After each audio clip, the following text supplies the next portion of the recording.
اعوذ باللہ من الشیطان الرجیم بسم اللہ الرحمن الرحیم وَأَتِمُّوا الْحَجَّ وَالْعُمْرَةَ لِلَّهِ فَإِنْ أُحْصِرْتُمْ فَمَا اسْتَيْسَرَ مِنَ الْهَدْيِ وَلَا تَحْلِقُوا رُؤُوسَكُمْ حَتَّى يَبْلُغَ الْهَدْيُ مَحِلَّهُ فَمَنْ كَانَ مِنْكُمْ مَرِيضًا أَوْ بِهِ أَذًى مِنْ رَأْسِهِ فَفِدْيَةٌ مِّن صِيَامٍ أَوْ صَدَقَةٍ أَوْ نُسُكٍ الآیہ وَأَتِمُّوا الْحَجَّ وَالْعُمْرَةَ لِلَّهِ اور پورا کرو حج اور عمرہ اللہ ہی کے لیے فَإِنْ أُحْصِرْتُمْ فَمَا اسْتَيْسَرَ مِنَ الْهَدْيِ پس اگر تمہیں روک دیا جائے تو تم پر ہے جو میسر ہو قربانی وَلَا تَحْلِقُوا رُؤُوسَكُمْ حَتَّى يَبْلُغَ الْهَدْيُ مَحِلَّهُ اور تم اپنے سروں کو تب تک نہ منڈواؤ جب تک کہ قربانی اپنی جگہ تک نہ پہنچ جائے فَمَنْ كَانَ مِنْكُمْ مَرِيضًا پس جو کوئی ہو جائے تم میں سے بیمار او بِهِ أَذًى مِنْ رَأْسِهِ یا ہو اس کے سر میں کوئی تکلیف فَفِدْيَةٌ مِّن صِيَامٍ أَوْ صَدَقَةٍ أَوْ نُسُكٍ تو پس بدلہ دینا ہے اس کے ذمہ روزوں سے یا صدقہ سے یا قربانی سے فَإِذَا أَمِنْتُمْ پس جب تم امن میں آ جاؤ فَمَنْ تَمَتَّعَ بِالْعُمْرَةِ إِلَى الْحَجِّ پس جو کوئی نفع اٹھانا چاہے حج کے ساتھ عمرہ کا بھی فَمَا اسْتَيْسَرَ مِنَ الْهَدْيِ پس اس کے ذمہ لازم ہے جو کچھ میسر ہو قربانی فَمَن لَّمْ يَجِدْ فَصِيَامُ ثَلَاثَةِ أَيَّامٍ فِي الْحَجِّ پس اگر نہ پائے وہ قربانی تو اس کے ذمہ 3 روزے رکھنا ہے حج کے دنوں میں وَسَبْعَةٍ إِذَا رَجَعْتُمْ اور 7 روزے رکھنا ہے جب تم لوٹ آؤ تِلْكَ عَشَرَةٌ كَامِلَةٌ یہ ہوئے پورے 10 روزے ذَلِكَ لِمَن لَّمْ يَكُنْ أَهْلُهُ حَاضِرِ الْمَسْجِدِ الْحَرَامِ یہ حکم اس شخص کے لیے ہے جس کے گھر والے مسجد الحرام کے پاس نہ رہتے ہوں وَاتَّقُوا اللَّهَ اور اللہ سے ڈرتے رہو وَاعْلَمُوا أَنَّ اللَّهَ شَدِيدُ الْعِقَابِ اور جان رکھو کہ بے شک اللہ تعالیٰ کی پکڑ بڑی سخت ہے صدق اللہ وَمَنْ أَصْدَقُ مِنَ اللَّهِ قِيلًا اللهم صل على سيدنا ومولانا محمد وعلى آل سيدنا ومولانا محمد وبارك وسلم عليه گرامی قدر سامعین حضرات محترم درس قرآن مقدس کے سلسلہ میں دوسرا پارہ سورۃ البقرہ اور اس کی آیت نمبر 196 آج ہمارے سبق میں شامل ہے اس آیت بینہ سے پچھلی آیت کریمہ کے اندر جو الفاظ بیان ہوئے ان میں قتال فی سبیل اللہ اور انفاق فی سبیل اللہ کی ترغیب موجود تھی کہ اللہ رب العزت کے دین کی چوکیداری کے لیے اگر جان کا نذرانہ پیش کرنا پڑے تب بھی دریغ نہ کیا جائے اور اگر اپنا خون پسینے کے ذریعے کمایا ہوا مال اللہ کے دین کے تحفظ کے لیے خرچ کرنا پڑے تو اس سے بھی دریغ نہ کیا جائے۔ اور اگر کوئی اللہ کے دین پر اپنا مال خرچ کرنے سے جی چورائے اور اپنے مال کو محبوب رکھے، اپنے دل میں مال کو آباد رکھے، تو اللہ تبارک و تعالی نے یہاں پر ایک خطرناک پہلو بیان کیا ہے کہ دین سے محبت کی بجائے اگر مال سے محبت کی گئی تو فرمایا خطرہ ہے کہ کہیں تم اپنے ہاتھوں اپنے آپ کو تباہی اور ہلاکت میں نہ ڈال دو۔ یعنی یہ تباہی کا راستہ ہے، یہ ہلاکت کا راستہ ہے۔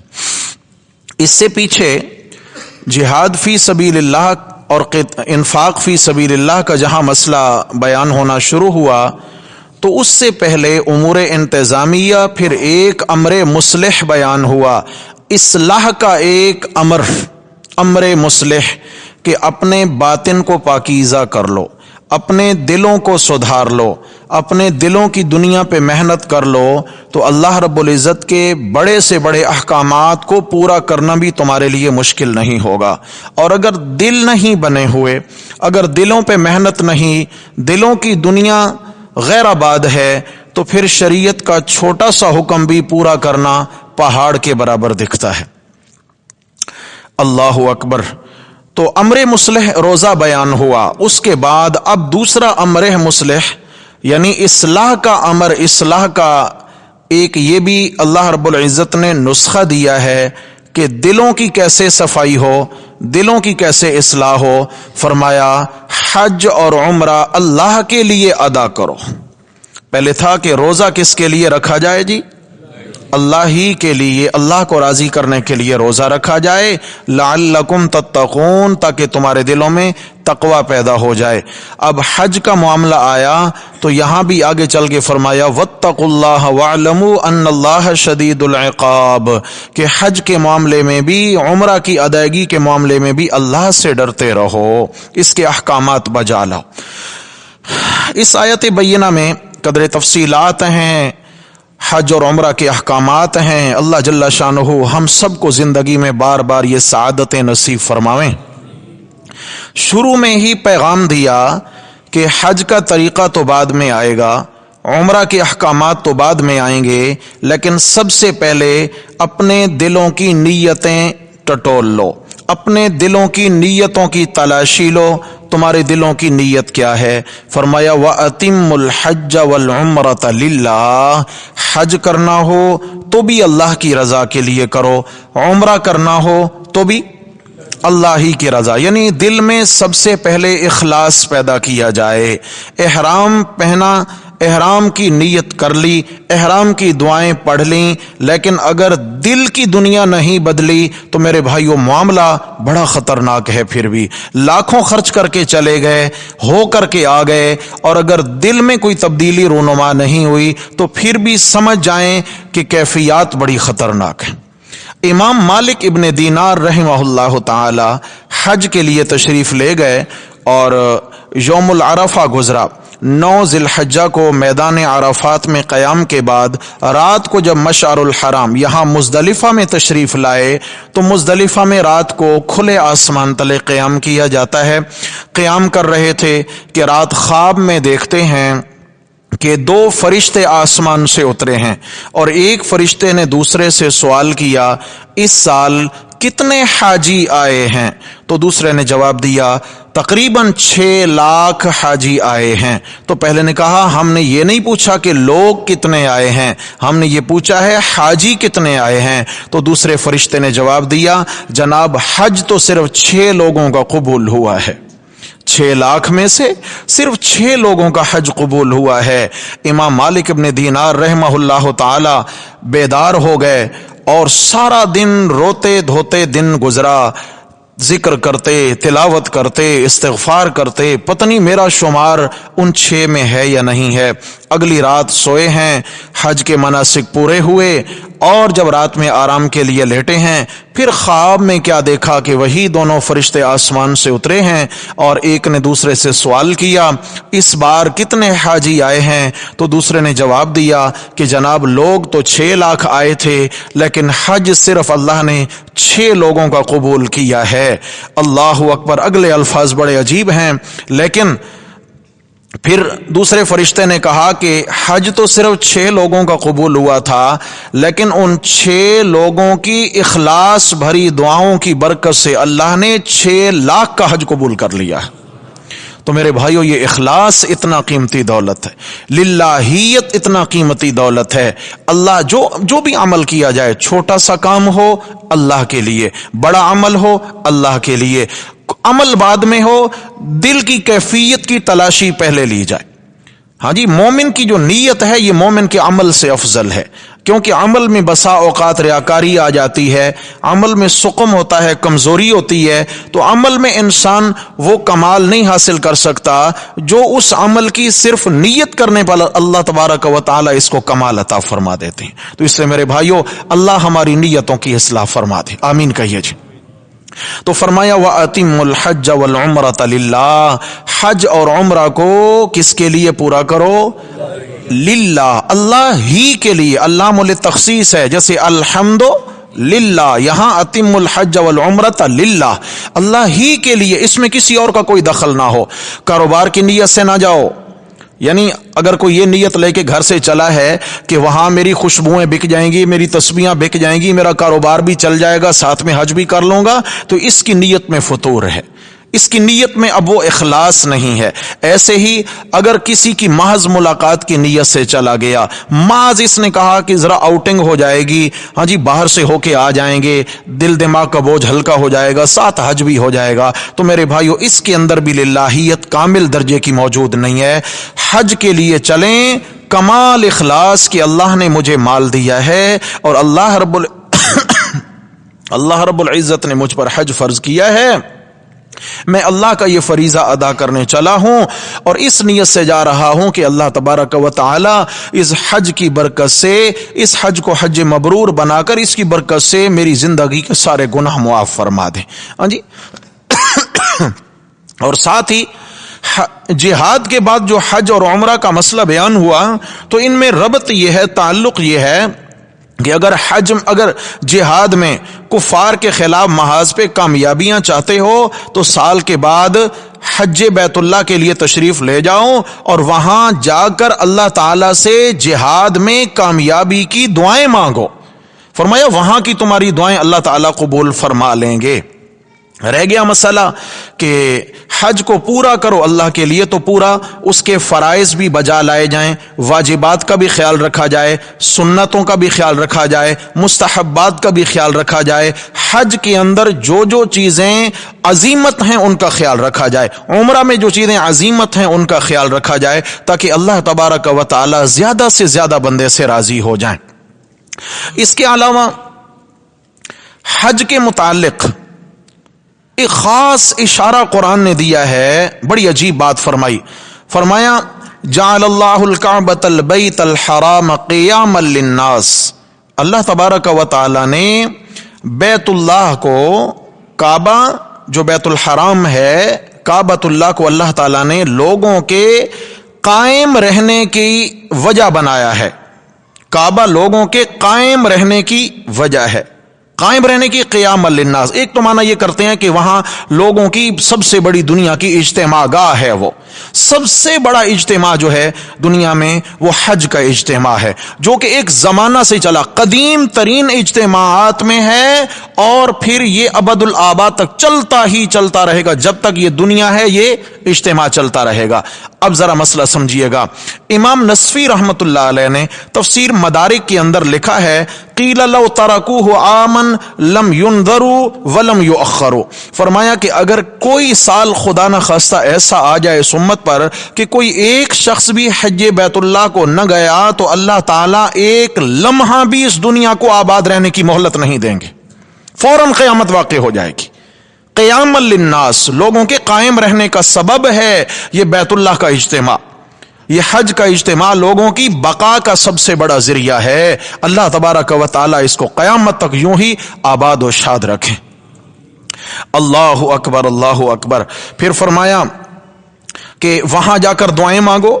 یہ مضمون شروع کیوں کیا کہ امر مصلح ہے, تمہاری اصلاح ہو, تم نے جان کی قربانی دینی ہے اللہ کے راستے میں. جان کی قربانی کے لیے کچھ جانی مشقتیں بھی اٹھانے کی تربیت حاصل کرو. اور آپ جانتے ہیں جن بھائیوں نے حج کیا ہے, حج کتنی بڑی مشقت والا عمل ہے, کتنی بڑی مشقت ہے اس میں. اللہ تبارک و تعالی آسان فرمائے. بلکہ حج ہو یا عمرہ ہو, یہ دونوں ہی مشکل ہیں, اس لیے کہ جب احرام باندھا ہے اور احرام کی نیت کی ہے تو اس وقت دعا کے اندر بھی جو نیت کی ہے اس نیت کے اندر اور دعا کے اندر بھی یہ لفظ بولے جاتے ہیں.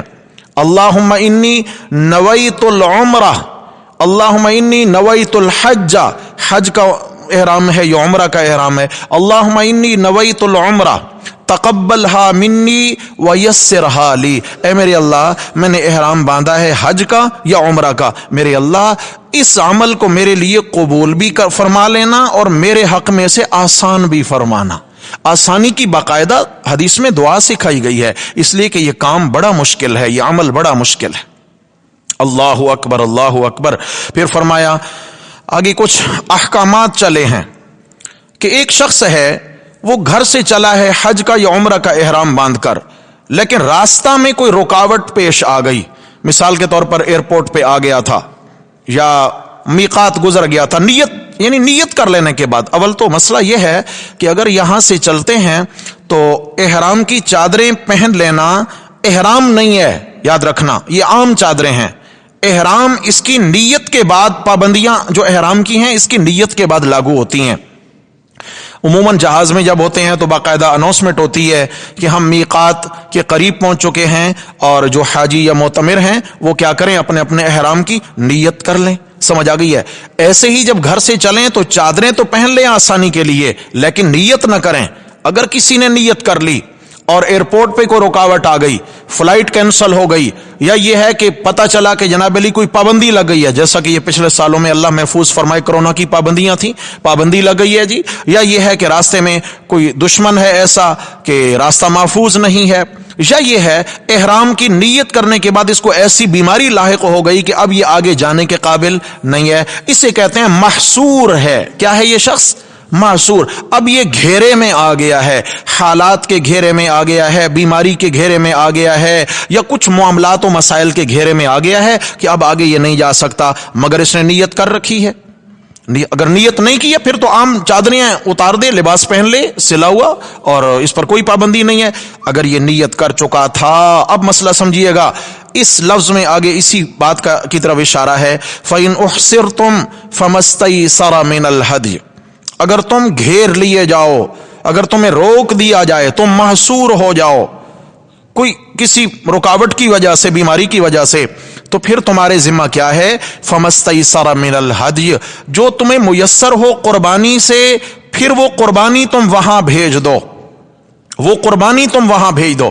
ایک شخص ہے, اس نے نیت کر لی تھی, یہاں کراچی ایئرپورٹ پہ جو ہی داخل ہوا, نیت اس نے مسئلے کا علم نہیں تھا, نیت کر لی, جب میقات پہ پہنچا نیت کر لی تھی, آگے رکاوٹ پیش آ گئی, بیماری لاحق ہو گئی. اب اس کے لیے مسئلہ یہ ہے کہ یہ یا تو قربانی کا جانور میسر ہو تو وہ بھیج دے, سمجھ آ گئی ہے, اگر نہیں تو قربانی کے جانور کے پیسے بھیج دے کسی شخص کے ہاتھ جو جا رہا ہو, اور اس کے ہاتھ بھیج کر اسے کہے کہ تم حرم میں, حدود حرم میں داخل ہو کر میری طرف سے قربانی کر لینا. اور یہ قربانی کتنا ہے, ایک بکرا بکری ایک حصہ, جیسے قربانی کا ایک حصہ ہوتا ہے, چھوٹے جانور ہیں تو جیسے ایک بکرا ہے بکری ہے وہ یا اس کی قیمت, گائے ہے تو اس کا 7واں حصہ, اونٹ ہے تو اس کا بھی 7واں حصہ ہے, یہ بھیج دے. اور آگے فرمایا وَلَا تَحْلِقُوا رُؤُوسَكُمْ حَتَّى يَبْلُغَ الْهَدْيُ مَحِلَّهُ, تب تک تم سروں کو نہ مڈاؤ جب تک کہ قربانی اپنے محل اور مقام پر نہ پہنچ جائے. پہنچ جانے سے مراد ہے محل کیا ہے, حدود حرم کے اندر جب تک قربانی ذبح نہ ہو جائے, ذبح ہونے سے پہلے تم نے احرام نہیں کھولنا. احرام کھولنا سر منڈانا احرام کھولنے سے کنایا ہے, کیونکہ سر منڈانا ہی احرام سے نکلنے کی نشانی ہوتی ہے. اس نے سر منڈا لیا, اب کیا ہے, یہ احرام کی پابندیوں سے باہر آ گیا ہے. وہاں پر ایک مقررہ وقت, وہ مقررہ وقت کیسے پتا چلے گا؟ جس شخص کو ذمہ داری سونپ رہا, آج کل تو خیر موبائل فون کا دور ہے, بہت آسان ہے کہ وہاں سے جناب وہ کال کریں گے کہ جناب آپ کی قربانی ذبح ہو چکی ہے, آپ احرام کھول دیں. یہ آج کل بڑی آسانی ہے. جس زمانے میں آسانی نہیں تھی تو پھر اس کے لیے کیا تھا کہ بھئی فلاں دن کی نماز فجر کے بعد تم احرام کھول لینا, نماز ظہر کے بعد احرام کھول لینا, خاص ایک وقت تھا, زوال کے بعد تم کھول لینا, غروب کے بعد کھول لینا, طلوع کے بعد, یعنی ایک خاص نشانی بتا دی جاتی جس میں احرام سے باہر آنا اس کے لیے آسانی ہوتی.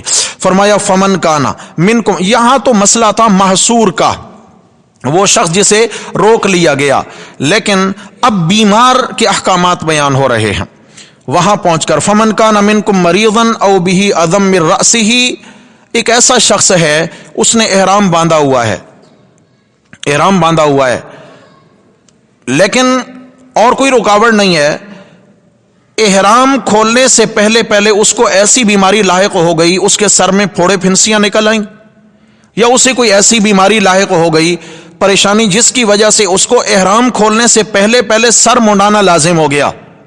شرعی عذر ہے اس کا, طبی عذر ہے اس کا, اس عذر کی بنیاد پر اس کو پہلے سر منڈانا لازم ہو گیا. احرام ابھی تک کچھ مناسک حج عمرہ کے باقی ہیں وہ کرنے ہیں, لیکن کیا ہے جی, پہلے یہ شخص سر منڈانا چاہتا ہے. فرمایا اللہ تبارک و تعالی بڑے مہربان ہیں, اللہ تعالی مجبور بندے کی مجبوری کا لحاظ رکھتے ہیں, تو یہ قاعدہ بنا دیا. فرمایا وہ سر منڈا لے, کیا کرے, سر منڈا لے. فرمایا اس کا بھی حل ہے. یا اللہ کیا حل ہے؟ فرمایا ففدیۃ, کیا دے دے, فدیہ. فدیہ بمانا بدلہ دے دے. کیا چیز ہے؟ فرمایا 3 چیزیں ہیں, من صیام او صدقۃ او نسک. یا تو کیا کرے کہ وہ 3 روزے رکھے گا, بعد میں کیا کرے گا, 3 روزے رکھے گا, یہ فدیہ ہے. 3 روزے اگر وہ نہیں رکھ سکتا ہے تو 6 مسکینوں کو کھانا کھلائے گا. جیسے صدقۃ الفطر کی مقدار ہوتی ہے گندم کی یا اس کی قیمت ہے, تو 1 مسکین کو صدقۃ الفطر کے بقدر دیا جائے گا. کتنے مسکین ہیں جی؟ 6 مساکین ہیں, 6 مسکینوں کو کھانا کھلا دے. اگر یہ بھی نہیں, او نسکن, یا یہ قربانی کرنا چاہتا ہے, تو فرمایا 1 حصہ قربانی کا ذبح کرے. کتنا؟ 1 حصہ. بڑا جانور ہے تو اس میں 7واں حصہ ڈال دے, چھوٹا جانور ہے تو اس پورا جانور کر دے. فرمایا یہ کیا ہے؟ اس مریض کی بیماری کے عذر کا فدیہ ہے جو اس نے عذر کی بنیاد پر وقت سے پہلے سر منڈا لیا. اس لیے مسئلہ ہے نا کہ احرام کی حالت میں اپنے بال توڑنا جائز, اگر کسی نے توڑے ہیں جان بوجھ کر تو اس پہ دم لازم آ جاتا ہے. یہی دم ہوتا ہے, جرمانہ ہے, یہ دم ہے. سمجھ آ گئی ہے؟ یہ جس طریقہ سے یہاں بیان ہو گیا. اچھا جی, اب یہ دم تو لازم آ گیا, اب اس کے بعد کیا کریں؟ فرمایا فَإِذَا أَمِنْتُمْ, پس جب تم امن میں آ جاؤ, بیماری سے امن میں آ جاؤ, حالات سے امن میں آ جاؤ. فَمَنْ تَمَتَّعَ بِالْعُمْرَةِ إِلَى الْحَجِّ فَمَا اسْتَيْسَرَ مِنَ الْهَدْيِ, پس جو کوئی نفع اٹھانا چاہے عمرہ کے ساتھ حج کا, حج کے ساتھ عمرہ کا, دونوں ملا کے کرنا چاہتا ہے, تو ان کے ذمہ بھی ایک قربانی واجب ہے. یہاں مسئلہ سمجھیے جی, بڑی گہرائی میں بات چلی گئی یہاں پر. یہاں سے حاجی کی 3 قسمیں بیان فرما رہا ہے قرآن. حاجی کی کتنی قسمیں ہیں جی؟ یعنی یوں سمجھیں کہ حج کی 3 قسمیں ہیں. تو حاجی کی 3 قسمیں ہو گئیں. نمبر 1 حج افراد, نمبر 2 حج قران, نمبر 3 حج تمتع. حج افراد, حج قران, حج. میرے بھائیو یہ علم ہے اور ہمیں اس سے آگاہ رہنا بہت ضروری ہے. ہماری عظیم عبادت حج اور عمرہ کی جو عبادت ہے اس کا چونکہ اس سے تعلق ہے, تو ہم بحیثیت مسلمان اللہ سے مانگتے رہیں اللہ جل شانہ توفیق نصیب فرمائے, اللہ وہاں کی مقبول حاضری کی توفیق نصیب فرمائے. تو کیا خیال ہے یہ پہلے مسائل سیکھنا چاہیے نہیں سیکھنا چاہیے؟ خدا کے لیے میرے بھائی, جب بھی جانے کا ہو مسائل قبل از وقت سیکھیں, بہت گہرائی سے مسائل سیکھیں. حج اور عمرہ کے لاکھوں روپے خرچ کر کے چلے جاتے ہیں, لیکن بسا اوقات ایسا ہوتا ہے بڑی بڑی انہونیاں ہو جاتی ہیں, بڑی بڑی غلطیاں ہو جاتی ہیں, ان کی وجہ سے عبادت میں نقصان واقع ہو جاتا ہے. اللہ تعالی ہم سب کو سیکھنے کی توفیق نصیب فرمائے. تو فرمایا حج کی کتنی قسمیں ہیں جی؟ 3. نمبر 1 افراد. افراد فرد سے بمانا اکیلا. کیا جی؟ اکیلا. اس کا مطلب یہ ہے کہ احرام باندھے اکیلے حج کے لیے یا اکیلے عمرہ کے لیے. 2 عبادات ہیں نا, حج کا بھی احرام ہوتا ہے اور عمرہ کا بھی کیا ہوتا ہے؟ احرام ہوتا ہے. 2 کو ملائے نہیں. سب سے پہلے کیا کرے کہ یہاں سے جانے لگے تو میقات سے پہلے حج کا احرام باندھ لے. احرام پہن لیا, اب کیا ہے جی, نیت کر لی ہے, چلا گیا اور جا کر اس نے حج ادا کیا. حج کے تمام مناسک مکمل ہو گئے. سمجھ آ گئی ہے؟ تمام کے تمام مناسک مکمل ہو گئے ہیں. اس کے بعد پھر کیا کرے جناب؟ عمرہ کا پھر الگ سے احرام باندھے. اس احرام سے باہر آ جائے, حج کے احرام سے باہر آ جائے, پھر الگ سے عمرہ کا احرام باندھے اور الگ سے پھر کیا کرے؟ عمرہ کے تمام مناسک کو ادا کرے. یہ ترتیب سمجھیے گا ذرا. حج افراد کا مطلب کیا ہے؟ اکیلا حج ہو, اکیلا حج ہو, اس کے ساتھ عمرہ اس احرام میں شامل. وہ جو احرام ہے وہ اکیلا ہی حج کا احرام ہے. یا اس کے برعکس کر لے, پہلے یہاں سے جانے لگا ہے تو عمرہ کا احرام باندھ لے, عمرہ کا احرام باندھ لے, اور عمرہ سے فارغ ہو کر پھر کیا کرے؟ پھر حج کا احرام باندھ لے. اسے کہتے ہیں حج افراد. کیا کہتے ہیں یہ؟ حج افراد. دوسرا ہے حج قران. حج قران اس کا مطلب, قران اس کا مطلب ہے دو کا آپس میں ملانا. 2 کا آپس میں ملانا. ملانا اس طریقہ پر ہے جی, حج اور عمرہ کا ایک ساتھ احرام باندھے, ایک ساتھ دونوں کی نیت کرے اور ایک ساتھ دونوں کی دعا پڑھے. حج قران ملانا. یہاں سے چلا ہے, احرام باندھ لیا, میقات سے پہلے پہلے جناب علی کیا ہے, اس نے نیت کر لی ہے کہ یہ جو میرا احرام ہے, یا اللہ میں نے حج اور عمرہ کا احرام پہن رکھا ہے, یا اللہ اس حج اور عمرہ دونوں عبادات کو میرے لیے قبول بھی فرمانا اور میرے حق میں آسان بھی فرمانا. ایک ہی احرام ہے اور عبادتیں کتنی ہیں اس احرام میں؟ 2 ہیں. حج بھی اسی میں کرے گا اور عمرہ بھی اسی میں کرے گا. اب اس کا طریقہ کار یہ ہے جناب کہ یہاں سے جائے, حج کرے, حج کرے, پہلے مناسک ہے مثلا حج کرے اور حج کے بعد احرام نہ کھولے, ساتھ عمرہ بھی کرے. ساتھ کیا کرے؟ ساتھ ہی عمرہ کے مناسک بھی بجا لائے اور پھر دونوں کا ایک ساتھ احرام کھول کے سر منڈا دے. سب سے مشکل حج یہ ہے, حج قران. اس میں پابندیاں زیادہ ہیں. تھکن سے بندہ حج کی وجہ سے چور ہوتا ہے اور اوپر سے پھر عمرہ کے مناسک. بڑی قربانی والا حج ہے, بڑی قربانی والا. اور تیسرا جو حج ہے حج تمتع, جو عموماً ہمارے پاکستانی بھائی یہاں سے کرنے جاتے ہیں. سب سے آسان حج حج تمتع. حج تمتع کیا ہے؟ تمتع کا معنی ہے فائدہ اٹھانا. یعنی کیا ہے, حج کے لیے جا رہا ہے تو ساتھ عمرے کا فائدہ بھی اٹھا لے. سمجھ آ گئی ہے؟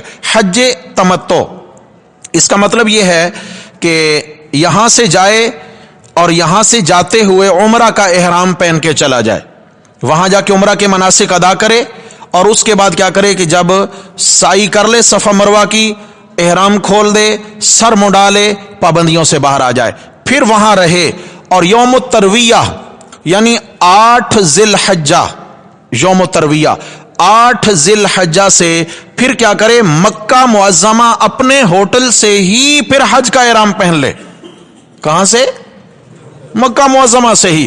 اب میقات میں جانے کی ضرورت نہیں ہے. حج عمرہ کا احرام پہن کے آیا تھا میقات سے, لیکن حج کا احرام کہاں پہننا ہے؟ مکہ کے اندر ہی پہن لے اور وہاں سے حج کی نیت کر کے یوم الترویہ یعنی 8 ذی الحجہ کو کہاں چلا جائے؟ مینا میں. 9 کو مزدلفہ چلا جائے, وہاں عرفات چلا جائے اور عرفات سے 9 کی شام کو پھر کیا ہے جی مزدلفہ میں آ جائے, رات وہاں گزارے. اگلے دن پھر کیا ہے مینا میں چلا جائے اور وہاں پہ کنکریاں مارے, پھر قربانی ہے اور پھر اس کے بعد کیا ہے جی سر منڈانا ہے, پھر چلا جائے آگے طواف زیارت وغیرہ. تو یہ کیا ہے؟ حج. حج تمتع. پہلے اس نے الگ سے احرام ایک باندھا تھا, نیت کس کی تھی؟ عمرہ کی. اعمال مکمل. اب کیا ہے 8 ذی الحجہ سے پھر کون سا احرام پہنے گا؟ حج کا احرام پہنے گا. اب اس میں 2 باتوں کا خیال ہے. نمبر 1 تمتع مع سوق الہدی بغیر سوق الہدی. یا تو یہ قربانی کا جانور ساتھ لے کے جا رہا ہے حج تمتع کرنے والا، ساتھ لے کے جا رہا ہے، یا کیا ہے کہ ساتھ لے کر نہیں گیا ہے، وہیں پر خریدے گا، وہیں پر خریدے گا۔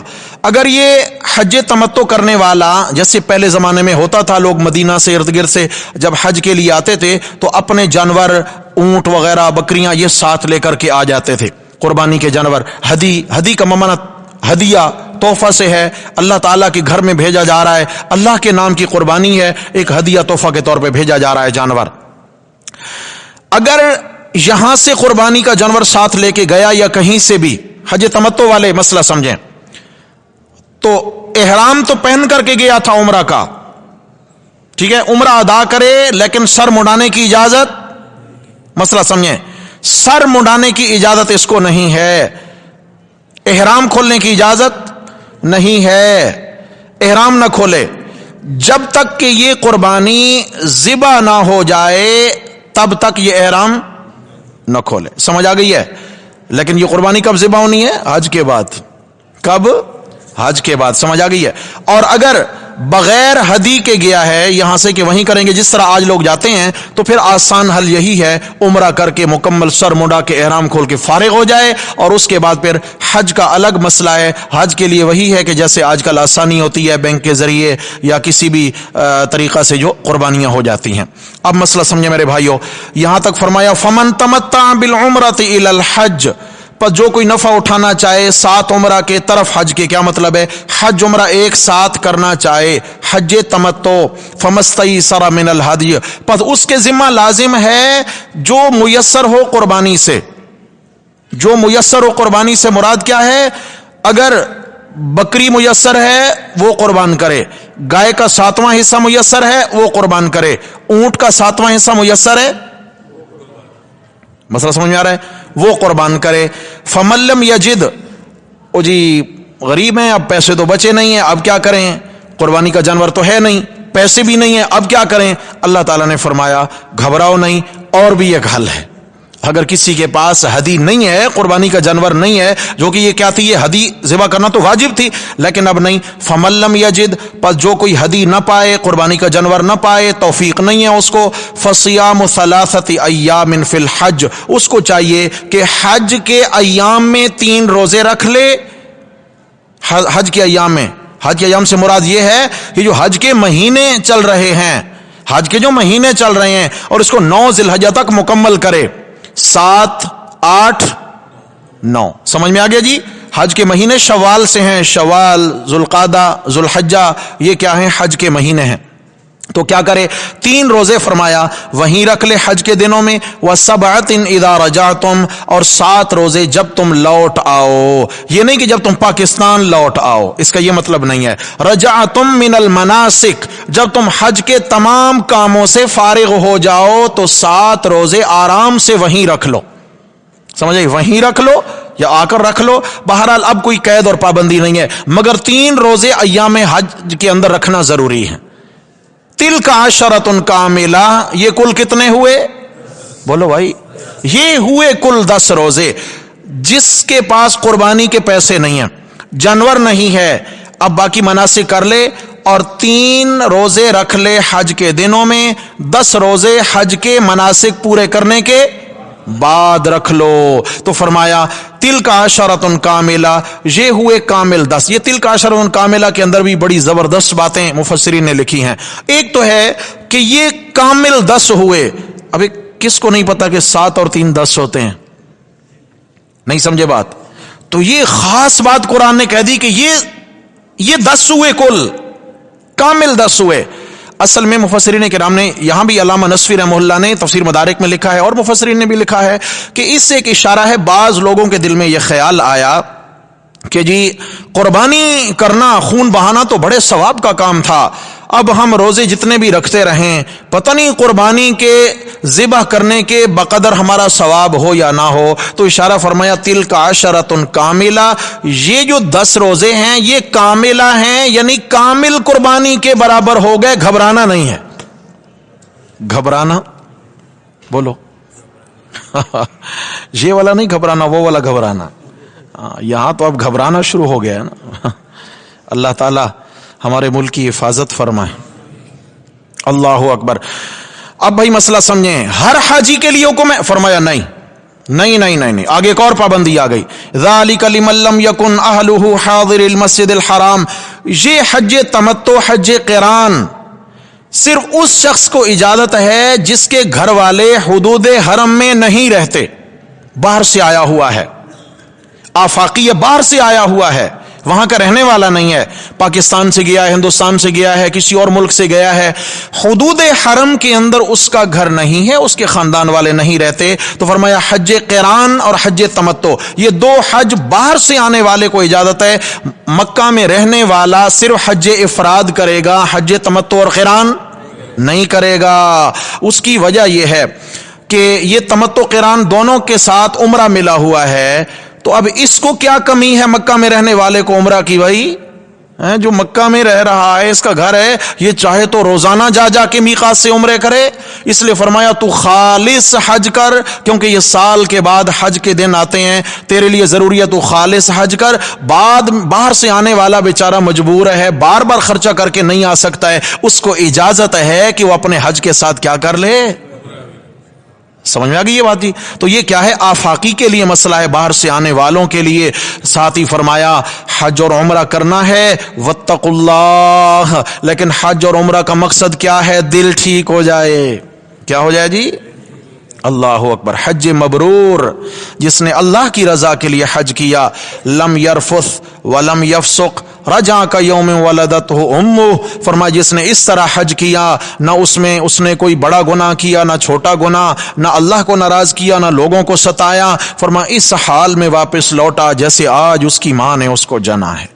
ایسے گناہوں سے پاکیزہ ہو کر کے واپس آیا ہے. اللہ اکبر. فرمایا واتقوا اللہ, اور اللہ سے ڈرتے رہو. واعلموا ان اللہ شدید العقاب, اور جان رکھو کہ اللہ کی پکڑ بڑی سخت ہے. رسول اللہ صلی اللہ علیہ وسلم نے فرمایا کہ حج فرض ہو جائے تو حج کی ادائیگی میں تاخیر مت کیجیے, کہیں موت نہ آ جائے, کہیں مال نہ ضائع ہو جائے. اور حج فرض تو ہو چکا تھا, حج کی مالیت کے پیسے آ چکے ہیں, صحت برقرار ہے, سفر ہو سکتا ہے, راستہ پر امن ہے, حج کے دن آ گئے تو اس شخص پر حج کیا ہو گیا؟ فرض ہو گیا. میرے بھائی, آپ صلی اللہ علیہ وسلم نے فرمایا جو شخص حج فرض ہونے کے بعد بلا وجہ شرعی حج میں تاخیر کرتا ہے اور جان بوجھ کے دیر کرتا ہے کہ بعد میں کریں گے, بعد میں, ہمارے ہاں بھی ہوتا ہے نا, ابھی بچے جوان بیٹھے ہیں, ان کی پہلے شادیاں کریں گے, بعد میں حج کریں گے, جبکہ حج فرض ہو چکا ہوتا ہے. میرے بھائی, بیٹی اگر جوان بیٹھی ہے گھر میں اور کوئی شرعی وجہ ہے کہ آپ اس کو رخصت نہیں کر پاتے, حج کے دن آ گئے, تو یہ بیٹی کا جوان ہونا, گھر میں کنوارا موجود ہونا, یہ حج میں رکاوٹ نہیں بن سکتا. سمجھ آ گئی ہے؟ اب کوئی کہے جی نماز کا وقت ہو گیا, گھر میں بیٹی جوان ہے, میں پہلے نکاح کروں یا نماز پڑھوں؟ جس عمل کا وقت آ چکا اس عمل کو بجا لانا ضروری ہے. بھائی حج کے دن آ گئے, حج فرض ہو گیا, تو اب جہیز وہیز کی فکر چھوڑے, چلے حج کو, کیونکہ وہ عبادت کیا ہے؟ فریضہ ہے. تو یہاں پر کیا فرمایا؟ آپ علیہ الصلوۃ والسلام کا فرمان سنا رہا تھا. فرمایا جس شخص پہ حج فرض ہو گیا اور اس نے خواہ میں تاخیر کی اور اس کو موت واقع ہو گئی, فرمایا فلا علیہ ان یموت یہودیا او نصرانیا. فرمایا پھر اللہ کو کوئی پرواہ نہیں ہے, یہ شخص یا تو یہودی ہو کر مرے گا یا عیسائی ہو کر مرے گا, اس کا خاتمہ ایمان پر نہیں ہوگا. آپ صلی اللہ علیہ وسلم نے سچ فرمایا. بھائی ہم شک نہ کریں, اللہ کے نبی نے سچ فرمایا ہے, اللہ کے بتانے سے میرے نبی صلی اللہ علیہ وسلم نے یہ پیشین گوئی فرمائی ہے. تو یہ بڑا حساس عمل ہے جس پر حج فرض ہو چکا, اتنی مالیت ہو چکی. میرے بھائیو ارادہ کریں, باقی اسباب مہیا کرنے والے کون ہیں؟